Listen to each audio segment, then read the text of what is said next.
Welcome back to Unapologetically Visible, the podcast for high achieving Latina and women of color founders who are done being the best kept secret.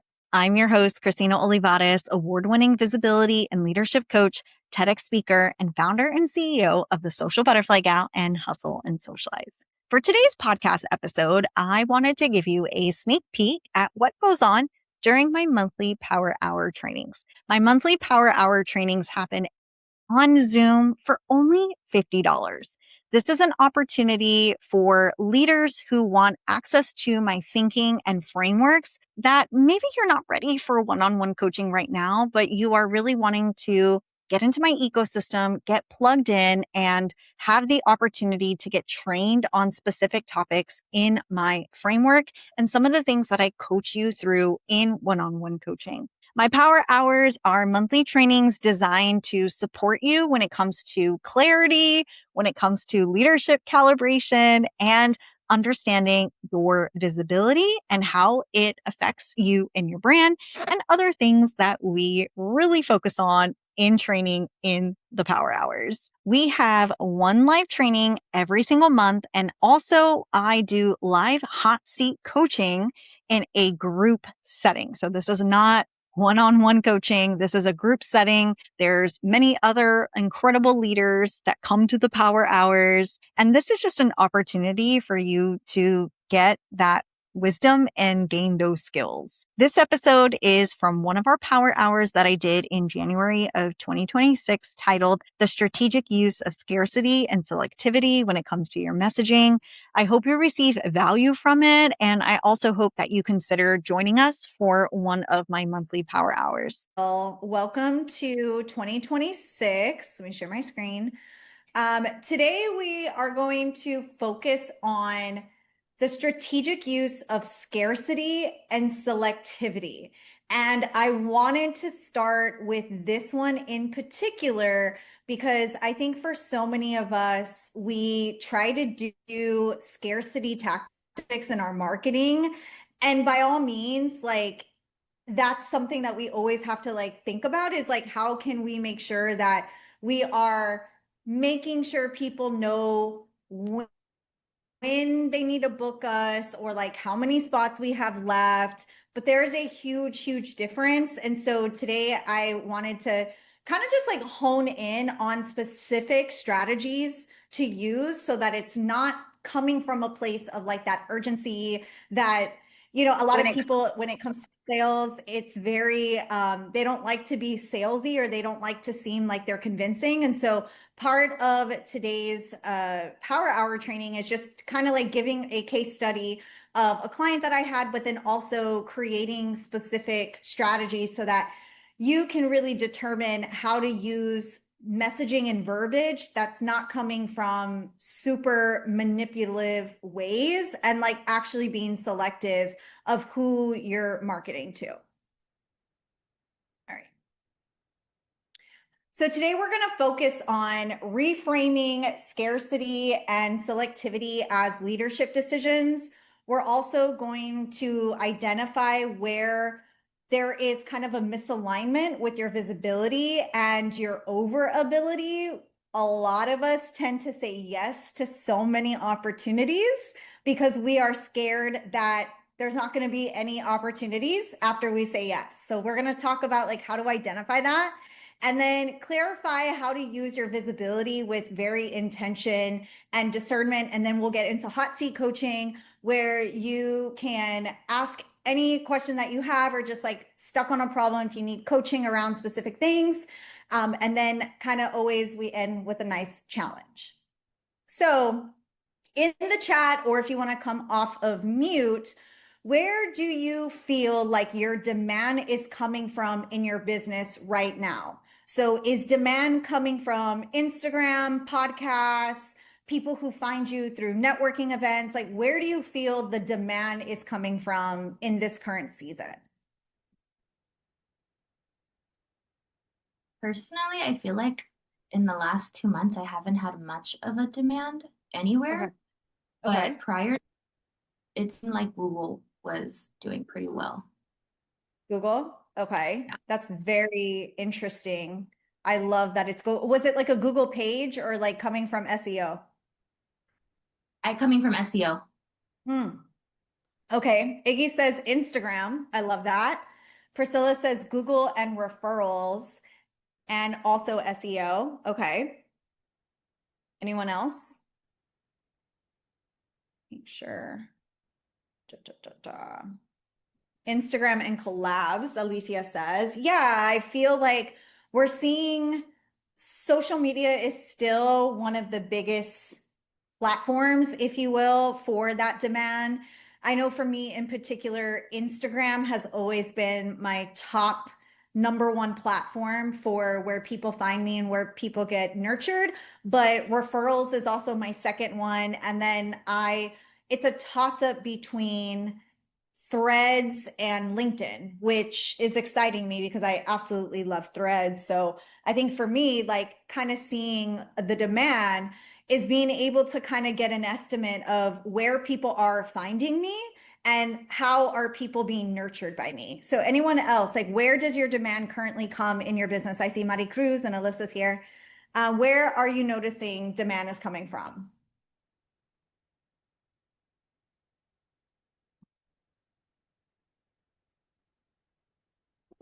Okay, I'm gonna move right along.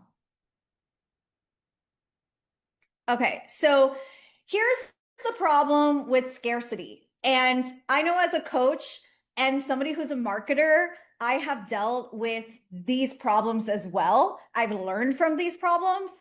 So, one of the biggest pieces of the problem when it comes to scarcity is that sometimes we fake it.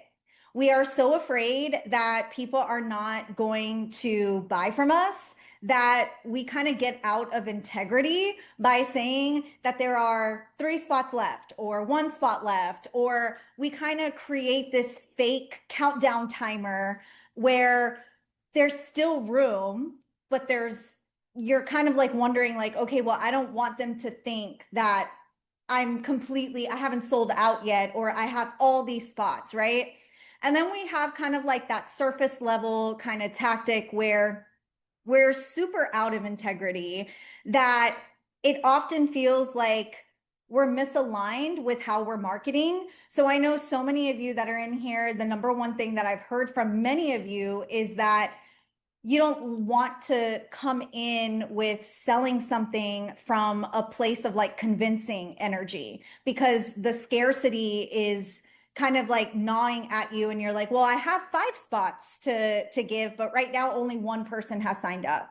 Or even from an event, right? I think when as speakers, many of us are speakers, we tend to feel like every single opportunity that comes to us is not going to come back again. And so immediately we're like, well, I need to speak at this event. I need to do that event. And often we start overextending ourselves. And then I think we kind of also feel like icky about the way we're selling, because now all of a sudden what we are trying to convey, which is we want more people to kind of see that time is winding down and that everyone needs to work with us. It also feels like it's coming from a place of like, well, I feel fake because this isn't true. And this is something that I think I'm just trying to do because I'm super scared that no one is going to buy.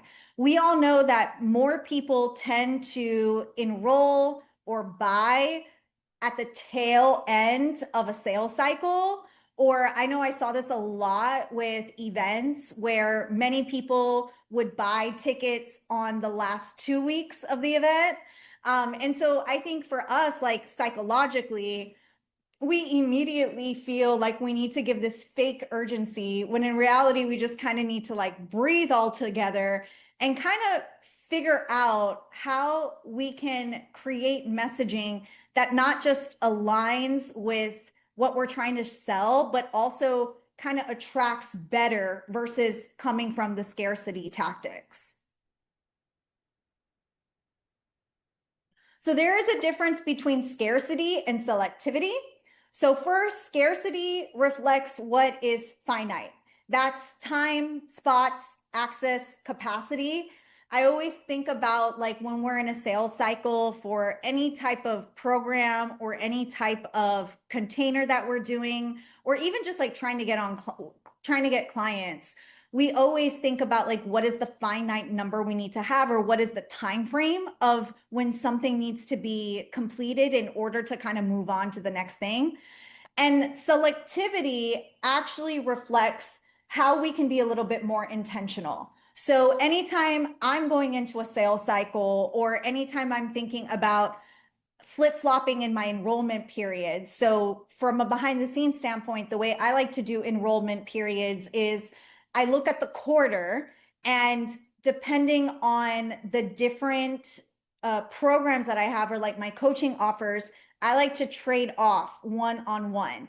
So with this specific program, let's take, for example, private coaching. I always like to look at, instead of how many spots can I fill, who is a great fit for this program, or what do I want? Like if I'm looking at a speaking engagement for that quarter, I want to know, is this speaking engagement not just going to bring me money or visibility, but is it right for my energy? Is it right for how I want to show up? Versus thinking like, oh, I only have the capacity for this amount of people or this amount of opportunities. And then also like, what do I actually want to tolerate? So I've worked with so many clients throughout the last 10 years that sometimes I've brought in clients and they were not a good fit. Or I've gone, I think like in 2024, I volunteered at this conference and it wasn't a good fit. And I felt it energetically. So I think it's really important to kind of thinking of how can we look more from a selectivity bucket versus from a scarcity bucket. And so that's why I really do believe like people start trusting leaders when they kind of know their standards and their boundaries, right? Boundaries are huge. And that's why when you're thinking about how to be more selective with your audience, with the people that you want to enroll, with the opportunities, then you start thinking about, all right, now if I'm going to be selective, this gives me a scope of what is actually more in alignment with me right now versus the time or the money piece to it. Anybody have any questions? Okay, cool. I'm trying to make sure. And if anybody, I have the little windows here. If I can't see something, please somebody raise their hand so that I know. I have the chat here, but I keep moving it. All right. So this is a client case study. This is a client that I worked with about 2 years ago. And this client really had great demand. She was really at the top of her game, starting to come more into her shell when it came to more speaking engagements. But she was wanting to launch a group coaching program from the work that she was doing. Before she worked with me, we kind of realized that a lot of us do DM selling, right? A lot of us go in the DMs, which is great. But she was starting to first reach out to unqualified prospects. So one of the things that she was doing was every time someone new followed her, she immediately was like, okay, because they're a follower, I'm going to automatically send them a DM and start marketing my group coaching program. And then when it came to the time of trying to enroll, she was trying super hard to go from the urgency standpoint, trying to get that emotional heartstrings so that people can kind of like rush in. But every time she was going into a conversation, she realized that the clients that she was attracting was not in alignment with the people who actually belonged in that group coaching program. And so this is how we kind of shifted her approach. Was we started to eliminate those repeat reminders and started to use the DMs as more like nudge decisions. So instead of sending DMs and being like, hey, I've got this group coaching program, like you should book a call, it was kind of like understanding her audience a little bit better with where they were at. And if they felt really aligned, then it would be, hey, let's book a call together, right? A lot of the DMs were not coming from a place of convincing energy. I have experienced convincing energy, and I will tell you, your audience knows when you are trying to convince them. It is very obvious if that energy is coming off wrong. And with this client in particular, we were looking at, okay, what is something that we actually need to redirect the conversations that signal what's the next step to take? So instead of trying to convince her audience, like, you need to do this, it was like, hey, here's the next step, which is to book a call. Let's get into that zone, right? And then kind of like releasing the control of the outcome. I've heard this from my coach as well, and it's a strategy that I adopted. And that is, if you are a right fit, I'm going to lead you to that next step, and then I'm going to back off. And if that is something that you're aligned with, it will kind of go, but I have no control with the outcome. All I have control is helping to clarify if you are a qualified lead or not. And then we kind of just like really reposition her visibility. So the messaging really stops going from, hey, I have 2 spots left or limited spots open, and really kind of going into like who this program is for, what is it that it solves, going into the program promise. If you worked with me in private coaching, you know that I talk so much about understanding program promise, and kind of like going into what clients were more alignment and discerning who she needed to enroll in the group coaching program. So what changed was her DM conversations that she was having with her core group, which she ended up getting a core group of 8 women. They became more decisive because she was preparing them through her messaging, and also she was not really in that urgent zone. And so everything kind of just like stabilized. And so that's what happens when you have messaging that's not coming from a place of like urgency, but more of, I understand who this program is for. I understand how to market it in a way that is controlled. Obviously, I am going to say that there is a timeline because applications do close on a certain day, but I'm not going to come in with like convincing energy. And so when we think about what it means to be strategically selective in your visibility, that first means that you need to look at platforms that are actually going to amplify your authority and not drain your energy.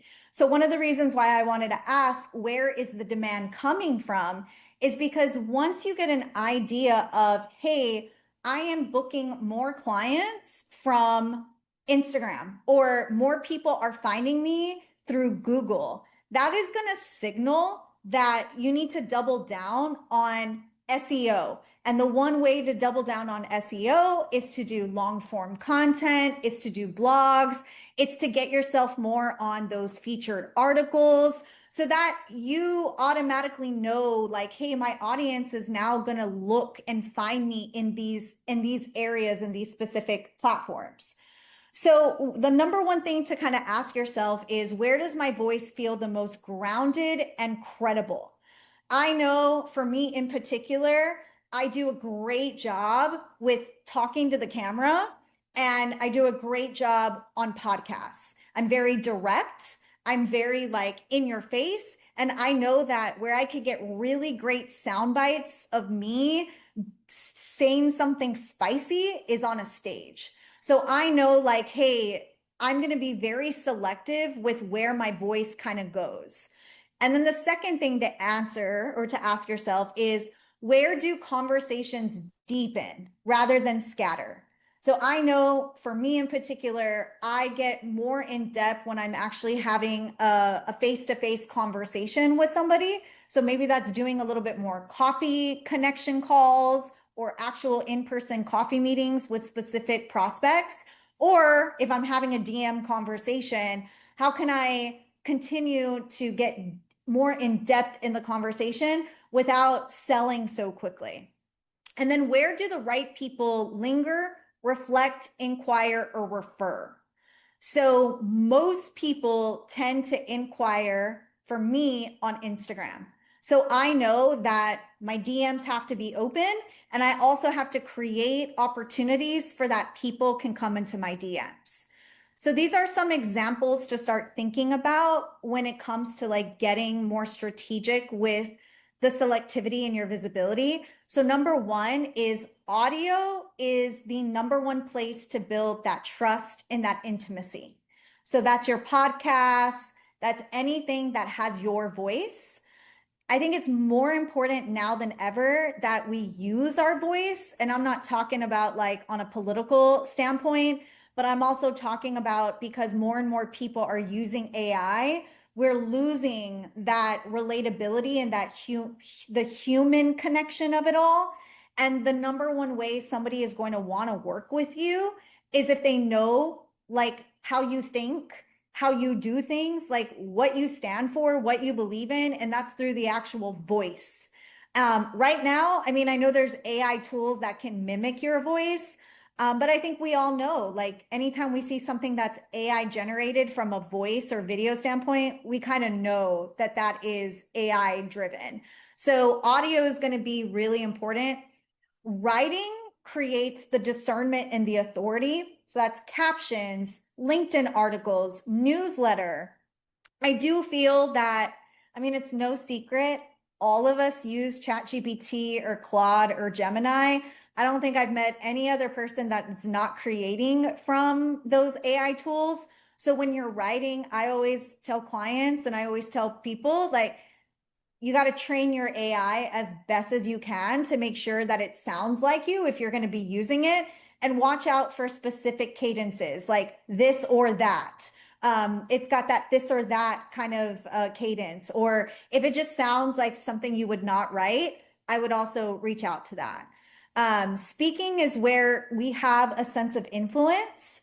So thinking about where can you insert, going back to your voice, but where can you insert yourself to create that influence? And then from a social component, this is where you're standing in your resonance. Like people are going to know from Instagram, Threads, LinkedIn, like who you are at your core, and they're going to create that connection with you to feel like, hey, I want to work with Bree, right? Like immediately when I met Bree on Instagram, I was like, shit, like she's a freaking amazing stylist. Like, and that was because of her social content, right? So kind of thinking of where should you be very selective.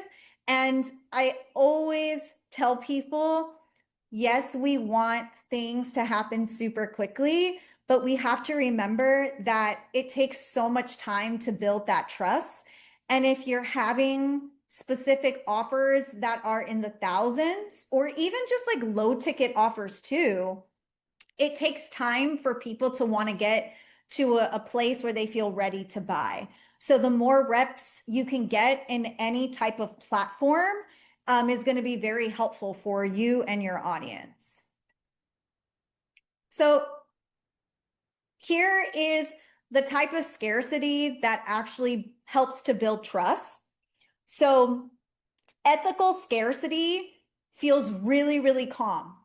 So this is thinking about how can you be more ethical in the way that you are marketing and selling, and not simply convincing people to join in on what you're doing and to purchase, but what it really kind of looks like. So when scarcity is starting to work for you, this is where you're not chasing. This is where people are responding. So I like to use my chat, and I use my human design to be able to get chat to understand how should I be selling.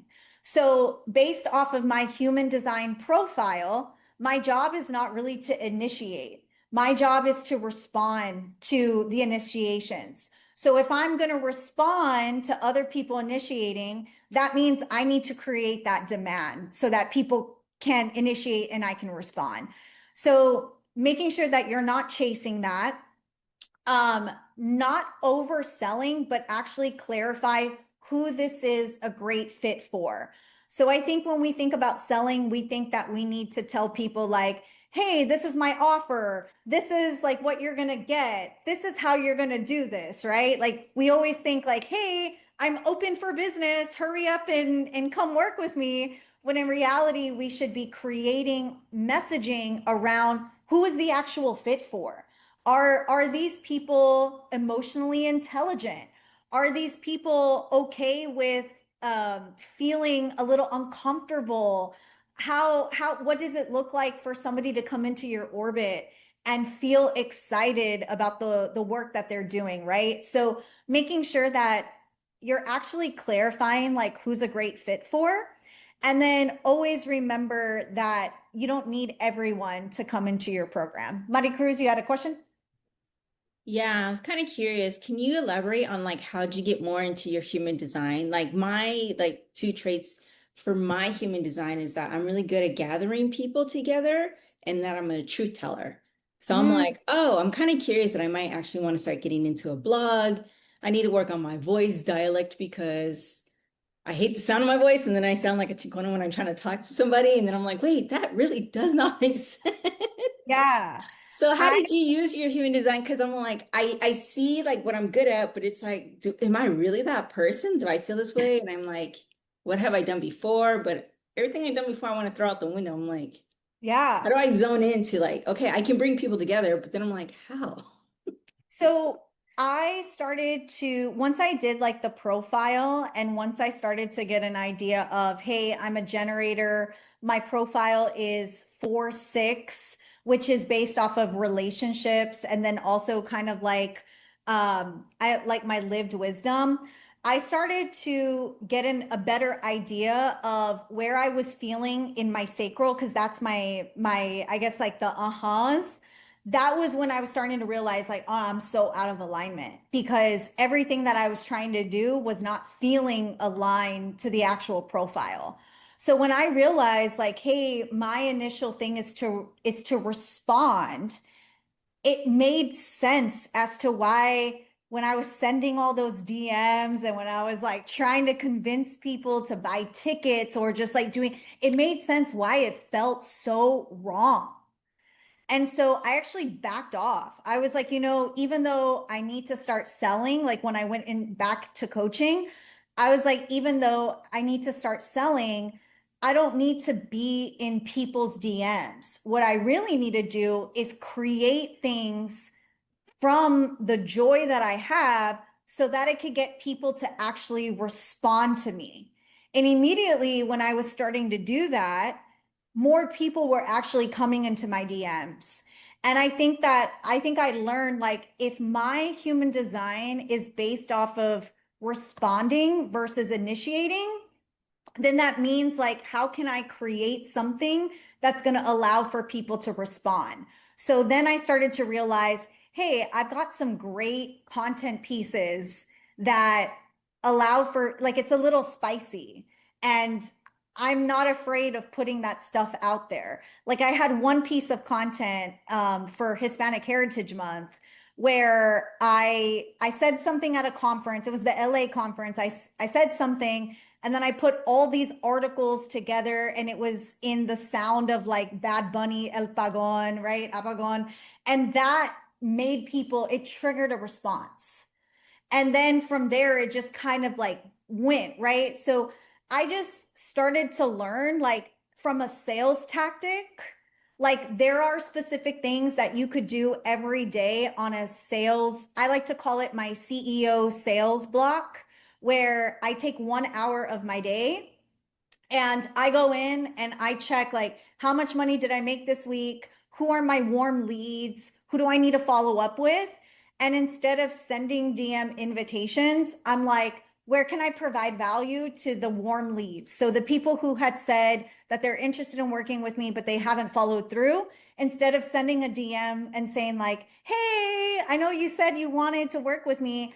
I'm like, how can I go into their Instagram or their LinkedIn and where can I comment so that they remember me and then maybe we can start a conversation. And so I think that like if you're wanting to gather people together, I think it's really important to think about your strengths when it comes to gathering people. Like what does that look like? Is that gathering people for a brand photo shoot? Is that gathering people to do a workshop and helping people understand poses or different things that you do? Is that creating content and writing like the post that you did yesterday or 2 days ago where you did the voiceover? I absolutely love that. Like that was a great way to showcase one, like the work that you've done with Wendy, but also it allowed me to hear you, and it allowed me to see like the work that you've actually done and how you were explaining it. So I feel like some of those things is something to do more of. Thank you. Yeah. And Bree said you want to look at your strategy. Yes, look at your strategy. I remembered to bring my water. Okay, so these are certain questions to start thinking about when you're looking at scarcity versus selectivity. So number one, where am I being over available out of fear and not a service? I do this a lot with speaking engagements because I tend to say yes to a lot of things and it bites me in the ass every single time. So I always like to look at from a speaking engagement, like not just like a monetary aspect, but if I'm traveling, what does that look like from an energetic standpoint? What does that look like after I say yes to a certain thing? What does it look like when I'm trying to, get more referrals? And is it okay for me to say no if this is something that I feel is not in alignment? Second, what boundary would actually increase trust in my leadership? Today, I got nominated for a leadership program that I had already applied for 3 times and got denied for. My boundary is no, I'm not going to apply. Like, I've already applied 3 years in a row. So if y'all didn't take me the first, the second, or the third time, why am I going to do this the 4th time? That's my boundary, right? And then where do I need to be more selective, more platforms? With platforms, clients, or energy. So I'm starting to be more selective on when I am on TikTok or when I'm on LinkedIn, how am I being a service to other people? On the client end, I created like a boundary of I'm not going to follow up after a certain time period. Like if I've already followed up twice, then the ball's in your court. And I'm not going to come back and be like, convincing energy, because that's like my boundary. And so just thinking about like where should you be a little bit more selective with the things that you're doing so that you're not leaking that energy, but it's coming from a place of like service and selectivity versus like that versus the scarcity.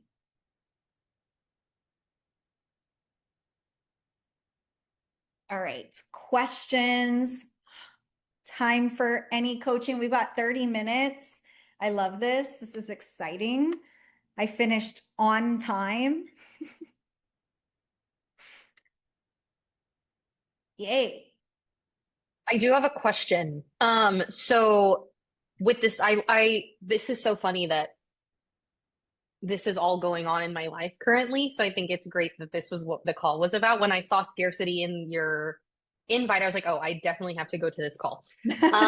With certain spots available, if that's the truth, is that something you do recommend using? If that is like, for me, with styling, I think it's hard because I have a lot, and a manifesting generator, I have a lot of new offers that I come up with in my mind, but sometimes I want to test.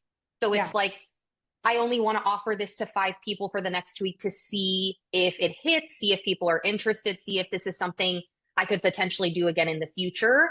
So in those cases, I do like to be like, I only am opening this up to 5 people so that I can test. Is that something you would recommend us using in marketing if it is the truth? Yes, if it is the truth, absolutely. You see this like masterminds, you see this with group coaching. If there is a specific enrollment number that there is only available, like I can only take, if I'm going to do a group coaching, I can only take 10. That's my capacity. I don't want to take 15. I don't want to take 20.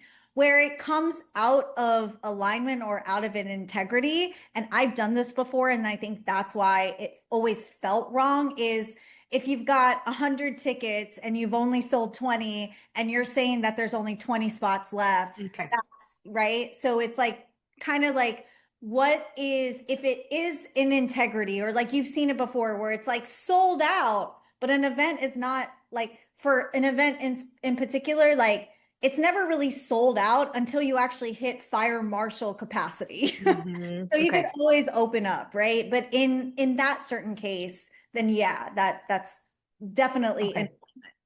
Okay. Thank you. I'm curious too, like whenever like in an evergreen kind of situation, where would that just fall more on the like selectivity piece, like just being very clear, like because I know there's like the scarcity piece as far as like, hey, if you buy within this time frame, then you get these bonuses, but then it's hey, this is always available, right? Yeah. So is the scarcity like the bonus pieces, or like I'm curious like what you would share in regards to like Yeah. that evergreen. For evergreen, from an enrollment standpoint, if it is evergreen, I still like to do start and stop enrollment. So 1 month is focus on, hey, I'm going to just get more people, and then create a wait list. Doesn't mean that there is an enrollment period, but having a wait list, you can always open up spots all the time, but you're getting more people into the program from an evergreen standpoint. And on a bonus component, if you're going to only offer that bonus for that specific time frame that you're trying to get people into the program, then on that piece, you could say like, hey, if you come into the program between January 21st to January 31, that's the bonus, right? Like that's to try to entice people. I think where we all kind of get it wrong, not wrong, but like we think that evergreen doesn't mean that we can't have sales cycles, because technically everyone can come in at any time. But I've learned this from my coach. My coach does this a lot where she's got a program that's super evergreen. It's her monthly membership, but she only enrolls people during certain time frames to get that scarcity mindset. So like if I wanted to enroll right now in her monthly membership, I could, but she likes to focus on, hey, the month of February is going to be inspired action enrollment. But that doesn't mean I have to wait until February. Just from a marketing standpoint, that's when the enrollment is happening. So you can do it in different chunks, but you can have like a bonus or anything that's like from a scarcity to try to get people to come in a certain time frame. I have a quick question, kind of circling back to like setting boundaries or things like that. Like I'm getting the download that I really just want to try to focus on black and white portraits this year. Like that's just this idea. And I'm like, instead of just trying to pitch, let me take your portrait, just hearing you out, like I got an idea. It's like maybe I should just say, hey, this year I'm doing this. If you want to get on this gravy train, sign up here. Would that work, saying that I'm only going to do this? Because I guess that's just saying my boundaries out loud in a non-boundary way. Yeah. Would that work as a strategy? Because I'm like, because literally I'm really just throwing spaghetti at the wall. I'm just like, hey, like I've done the DM, I slid into DMs, artists and stuff like that, and say, I see potential in you. Let me know when you have your next thing. I'll go shoot you, blah, blah, blah. But like, I think for me, like to get the clients booking me, it's like, I feel like this is what I'm going to be doing this year. If you fit into this, let me know. Would something like that work? Yes. So I'll send you a post that I did, Maricruz. But one thing that I feel like when you're very clear on the work that you're going to be focusing on for either the whole year or half a year, is you start repelling people who don't align with that. And then you start attracting people that are. So from a strategy point, one, you already have your clear focus. So now you know, like, hey, I'm only going to be focusing on this. That means I need to be in a gathering, right? I need to gather people that align with that. But now you can start reaching out to referral partners or people in your local community to ask like, hey, this is what I'm focusing on for Q1 and Q2. Do you have anybody that might be of interest in the work that I'm doing? So that way people know, one, how to book you and how to work with you. And then two, it allows you to already get in front of the audience that needs you. So you're not trying to figure out like who needs this, right? Like now you know, it's kind of like clarifying it. What I like to do on the messaging side is I create like a email or I create like an Instagram post of letting people know kind of like these are my priorities for the next. I did it all the way up until half of the year because my brain can only think all the way until June at this point. But it's like, this is what I'm focusing on. And this is how you can get on board with the work that I'm doing. And then that way too, you can get in front of people who actually want to be a part of that or like want to have that stuff. Thank you. So I had a question just regarding like I'm a hairstylist, so scheduling is like on a week by week basis. And so I get taught, I mean, I'm terrible at just taking stuff, like taking classes and hearing like 10 other people's opinions. So I feel like we're constantly told keep posting your schedule, do a newsletter, do updates. I have always in the last like 10 years I've had my business, I've always personally felt annoying doing that because I don't like it when I get an email that's like, hey, I have these openings, I have this opening. But recently I'm finding myself kind of doing that weekly and daily because I feel like I kind of lost clarity on all of that. So for like my case, when it comes to not like how do I not implement scarcity when I do have openings and it's like a week by week case, you know? Do you have like a calendar that you work off of? Because I've seen on your Instagram stories you post like your availability, but do you have an open calendar that like if I wanted to go in and do that? I always post a book online link like on the what is it on the availability. Now, if it's last minute, I just tell them to text the salon phone because I have it on Square where they can't book like less than 48 hours. Okay.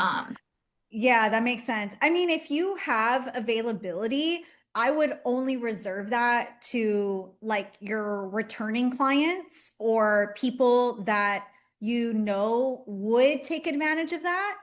Because I feel like, and I'm just thinking about my own experience with hairstylists, like my hairstylists and the people that I see. I always like to go to their booking link and book when I see it fit versus having to go onto Instagram and seeing like, oh, is she available? Is she available? If you know you have bookings, you could always decide, hey, do I want to reserve this for new clients or do I want to have like if you have an opening at 3 today, right? And you're like, oh crap, I would either message your people that are always like booking you or like letting people know like, hey, you are first priority versus newer people. That way you're in integrity, but you're giving them incentives versus like opening it to new people. Does that make sense? Okay, got it. Thank you. Anyone else? You have 15 minutes.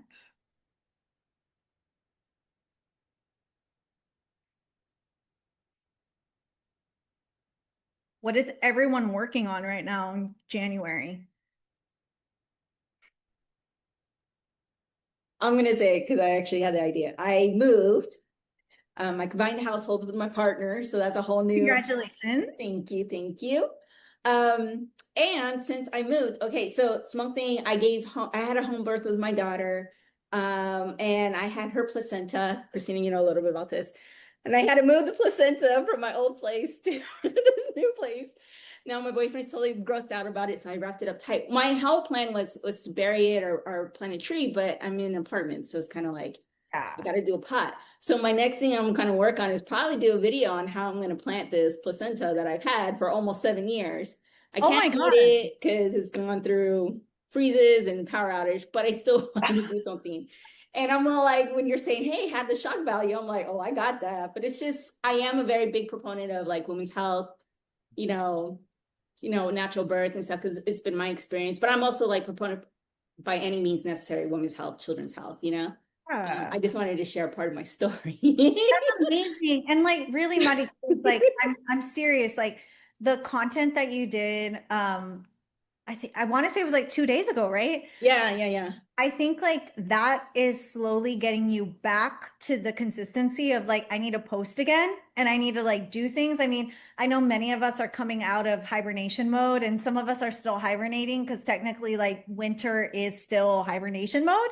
Mhm. And I know for like many of us, like the holidays kind of screw things up a little bit because you're with family, you're not thinking about working, you're not thinking about content, or at least like I tried not to. I was like, oh, I'm gonna be with my family. I want to be with my family.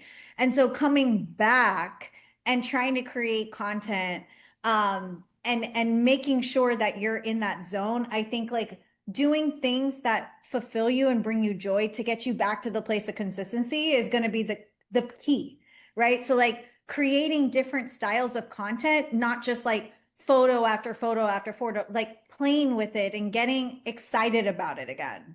And I feel like I am because I've had such a long hiatus, like maybe 2, 3 year hiatus. And now I'm like discovering like who I am and what am I trying to say? Because I can't just put it in pretty pictures or a website design. Like it doesn't match. So I feel like maybe creating this content that shares a little bit about me, it shows you that, yeah, I'm somewhat of a weirdo kind of dork, but I also would understand on the uncomfortable feelings behind the camera and all this stuff. And I'm like, I see it, but I get it and I understand it. Let's be friends and trust me on this.